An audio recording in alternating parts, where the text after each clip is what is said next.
Well, good afternoon, folks. Welcome back to the farm. I'm here at my father-in-law's place out in Rio Grande. Just trying to pick up some second cut hay here, and it is scary. Like there's not much. There's just a skiff of grass here. I'm making some square bales, anyways. I got about a half a dozen here made, but it's been a screw up right from the get-go. So to start this story last night, we decided we were going to come out with our stock trailer. And that way we could load the bales directly into the stock trailer. And if we didn't get them offloaded into the barn right away, well, no harm, no foul. They're still kind of covered up. So anyways, I had to go to work today. Carmen had to go to work today. So we hooked the stock trailer. Well, I hooked the stock trailer to her Yukon last night. And I went out there and I knew it was a 2 5/16 ball, but I tried the 2 5/16 ball and I, for whatever reason, couldn't get it to sit on there. And I'm like, maybe I'm losing my mind. So I guess it's a 2-inch. Maybe I'm wrong, right? So anyways, like an idiot, instead of going to get a flashlight out in the dark, because it's 11 and something at night, I switched it out, put the 2-inch ball on there, and she went to work happily as can be. Come out of Beaver Lodge this afternoon and gets across the bridge, and the road does a whoop-de-whoop across the bridge, and the trailer comes off. Well, it doesn't come off. It comes off the ball.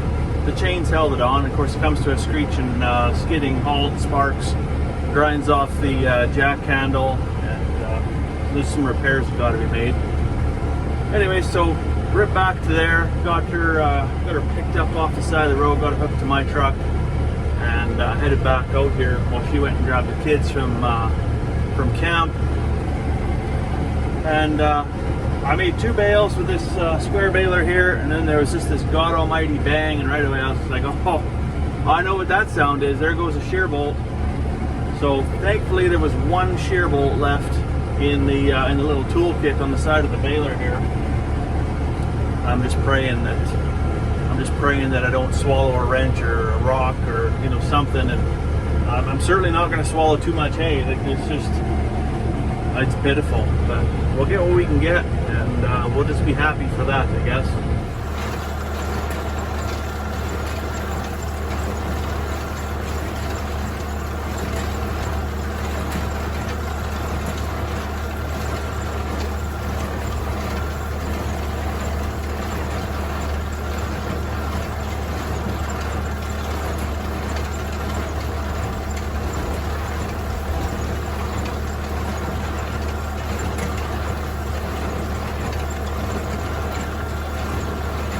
It's starting to get a bit monotonous here now. Just going ever so slowly, just at an idle, crawling through the field to just pick up the odd little wisp of grass here. Blown the shear pin 2 times.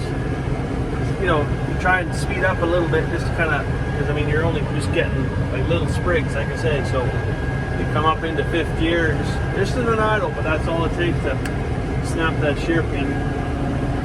So we stay slow and steady wins the race. I don't know if the race is going to be worth it, but it looks like the stock trailer back there is getting close to full.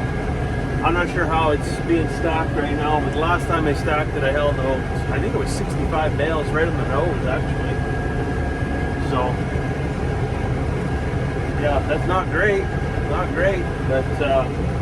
you've got to be grateful for anything you get.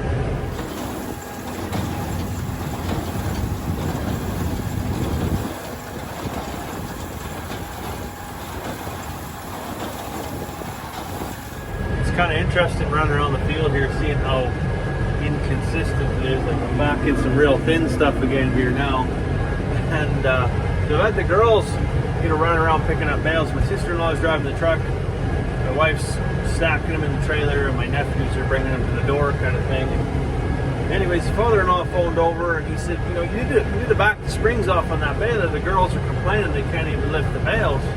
Like, what kind of weight are you pushing out? I think about 50 pounds. So I stopped the tractor, I hopped out, I walked back there to the last bale, I spat out. 2 fingers, I just picked up that bale like it was nothing. So probably right around 40 pounds. I'm like, wow, that's even on the light side. But yeah, so it's anybody's guess. You're going to get one that's 40 pounds, the next time you're going to get one that's 100 pounds. But I don't know, it's going to make things a little challenging in the wintertime. So you think, oh, I'm just going to feed 2 bales today, but maybe not. Maybe so.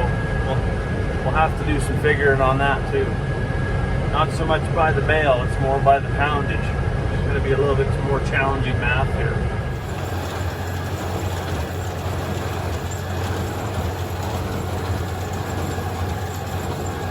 Up the top of this field, we got about 10 squares that they picked up, and they just went like bananas, right? So that's the thing, you're just chasing half a sprig here or there. By the time you get to the, a full bale, it's not packed tightly, it's not clean, it's not neat. It might be tied, but the minute you pick it up, it's just like trying to carry a wet bag across the yard. So they kicked all them out the trailer, and then once I'm done these 2.5 swaths that I got left, I'll just wheel over there and pitch it in by hand. But that's something the guys got to be real careful with. I got an uncle, well, I used to have an uncle, well, he's passed away now, but back in, I think it was back in the 1960s, 1970s, thereabouts, he got his glove hung up in the pickup reel on one of these square balers. So he thought, okay, well, it's a brand new pair of gloves. Gloves aren't cheap.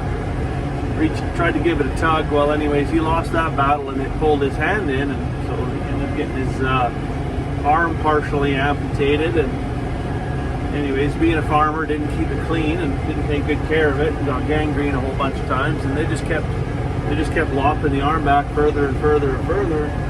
By the time I was born, I never knew him to ever have any of an arm. They took it right up, right all the way back to the shoulder blade. And that old fella could open jam jars, tie half hitches. Man, he could even tie his shoelaces with just one hand. But not something I ever want to, not a skill set that I want to acquire just by throwing a little extra hay in the baler, that's for sure. Well, that's a wrap for the night. 103 square bales made of varying shapes, sizes, and weights. We'll take one load with, what was it, 56 in our stock trailer. That's gonna go home tonight, and then sometime over the weekend I'll come grab the rest in the other trailer. But I gotta get some pallets for the barn, so that's what we do. We get surplus pallets, 3 by 5 or something like that, and then stack all the bales up to the roof, and it keeps the moisture off the bottoms so we don't have any ones rotting and going to waste. Anyways, I'm gonna head home, so I'll let you go for now. Hope you have a fantastic evening. We'll see you tomorrow.